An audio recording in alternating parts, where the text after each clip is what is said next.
ହଠାତ୍ ଏଇ ଲୋକଟାର ଏମିତି କଣ ହେଇଗଲା? ତ ଜୟ ଜଗନ୍ନାଥ ସମସ୍ତଙ୍କୁ। ସବୁଦିନ ଭଳି ଆଜି ଆମେ ସକାଳୁ ସକାଳୁ ଆସିଥିଲୁ ଭାରି ଜିମ୍। ଆଜି ଟିକେ ଜଲ୍ଦି ଯିବାକୁ ପଡିବ ଜିମ୍ ରୁ, କାରଣ ଟିକେ କାମ ଅଛି ଆମର। ତ ଜିମ୍ ରୁ ୱାର୍କ ଆଉଟ୍ ସାରିକି ଗାଧେଇ ପାଧେଇ ପୁରା ରେଡି ହେଇକି ମୁଁ ବାହାରି ପଡିଲି। ଆମେ ତ ଜମା ଦି ପିସ୍ ଆଉ ଚାଲିଲୁ ଆମେ ଆମ କାମକୁ ଆଉ।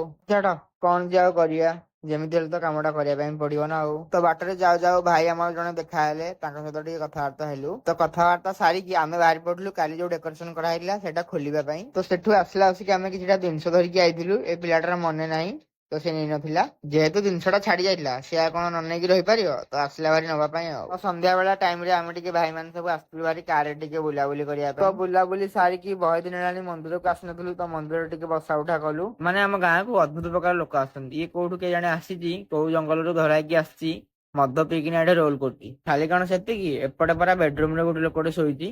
ମାନେ କଣ କହିବ, କୁଆଡୁ କୁଆଡୁ ଝରା ହେଇକି ଆସୁଛନ୍ତି ଭାରି। ଛାଡ ଆଉ, ସେ ତାଙ୍କର ଯାହା କରୁଛନ୍ତି କରନ୍ତୁ। ଚାଲ ଆମେ ଟିକେ ବାହାରି ଯିବା ଟିକେ ବୁଲାବୁଲି କରିବା ପାଇଁ। ତ ବୁଲାବୁଲି କଲା ଟାଇମ ରେ ଭାଇ ଜଣକ କହିଲେ ମୁଁ ଗୋଟେ ପ୍ୟାଣ୍ଟ ନେବି, ତ ତାଙ୍କ ପାଇଁ ଗୋଟେ ପ୍ୟାଣ୍ଟ କିଣିବା ପାଇଁ ଆସିଥିଲୁ ଭାରି। ପ୍ୟାଣ୍ଟ କିଣାକୁଣି କାର୍ଯ୍ୟକ୍ରମ ସରିଲା ପରେ ଆମେ ବାହାରି ପଡିଲୁ ଜିମ୍ ର କିଛି ସାମାନ ସରିଯାଇଥିଲା ତ ଆଣିବା ପାଇଁ। ତାପରେ ଆମେ ଡାଇରେକ୍ଟ ଆସିଥିଲୁ ଭାରି ମନ୍ଦିରକୁ। ମନ୍ଦିରରେ ଟିକେ ଏପଟେ ଟିକେ ବସିଲୁ। ମନ୍ଦିରରେ ବସି ବସି ବୋର ଲାଗିଲା, ତ ଆମେ ସାଗର ଭାଇ ଘର ନୂଆ ଘରକୁ ଆସିଥିଲୁ ଭାରି। ବସି ବସି କାଟିଲା ଏପଟେ ଆମେ ପୁଣି ଶୋଇ ବି ପଡିଲୁ। ତ ବସା ଉଠା ସରିଲା, ଆସିକି ବହୁତ ରାତି ହେଇଯାଇଥିଲା। ତ ମୁଁ ଏବେ ଚାଲିଲି ସିଧା ଘରକୁ।